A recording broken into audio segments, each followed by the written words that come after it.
Hey, we're up here at Detroit at the Autorama with Carl Casper, and he got this Preservation Award. This is a pretty special award. Tell us about it, Carl.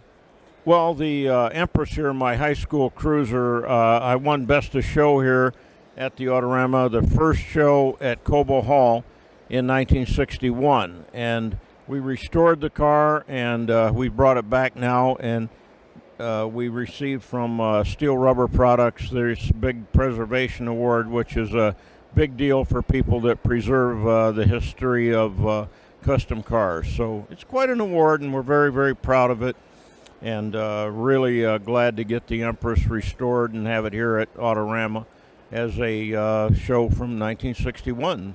So just glad to be here, having a great time. Carl, tell us about your first show car. This is a car, a 1951 Chevy that I bought for $300 when I was 15 years old, before I got my driver's license, and started customizing it while I was in high school. And then in 1961, we brought it up here and won Best of Show at the first Detroit Autorama at Cobo Hall.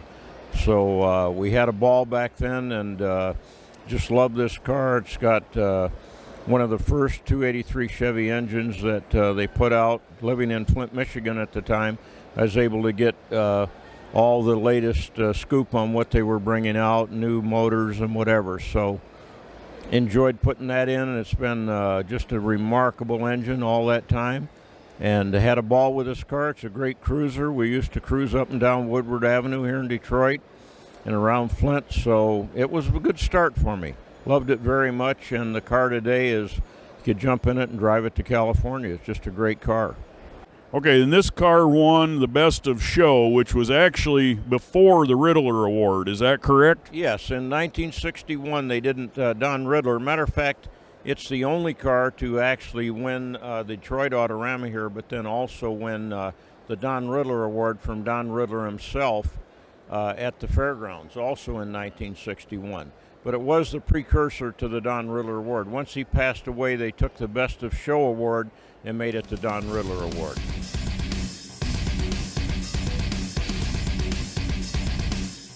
Hey, I'm here with Chuck Miller, the original builder of the Red Baron.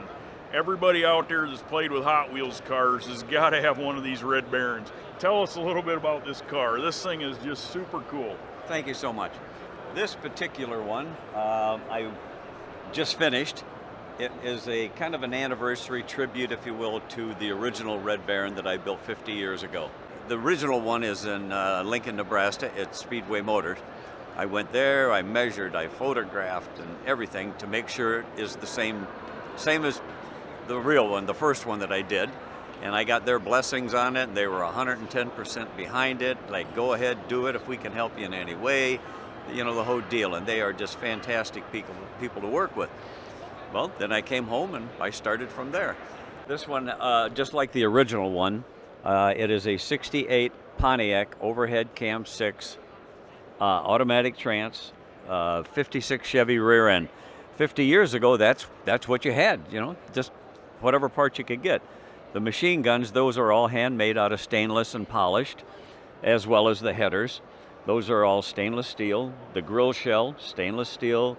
The grill shell ornament on the top with a gun sight, that's stainless steel. And the carburetor is an Edelbrock with the German helmet, just like the original. Gear shift with a hand grenade. Everything is as close as we could get to the original. And people will say, well, how close is it to the original one? It is so close. Well, the way I am, I still had the mold for the helmet. So this helmet came out of the same mold, so I guess you can't get much closer than to the original one. Now tell us, what year was it you built this originally? The original one I built in 1969, and this is 2019. Well, there's 50 years, so it's an anniversary for it.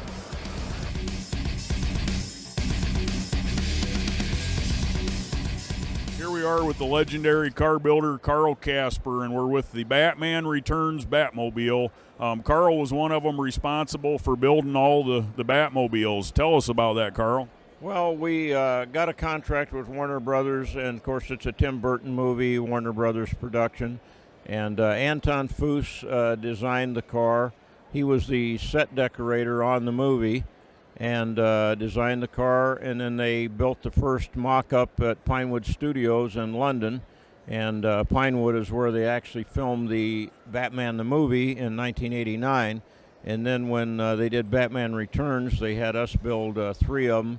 We had a team in Toledo, a team at my shop in Louisville, and between the groups, we were knocking them out, getting them ready for all the Warner Brothers theme parks, 3 of them for the movie Batman Returns, and then, of course, all the other Warner Brothers publicity things that we did with them and things like that. But between the 2 teams, Wounded Knee Motors, with Chris Dixon and Steve Mank, and, of course, Harold Laura, Guy Laura, were my managers on it. It was a whole great big team effort.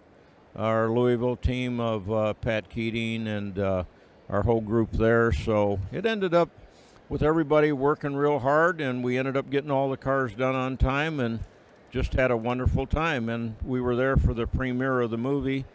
And, of course, Tim Burton was there, Anton Fust, Michael Keaton, the whole group. And just enjoyed, had a wonderful, wonderful time. Great movie, a lot of hard work, and if you see it today, I think everybody will agree it's probably one of the best Batman movies that they did. So we had a great time. Loved every minute of it.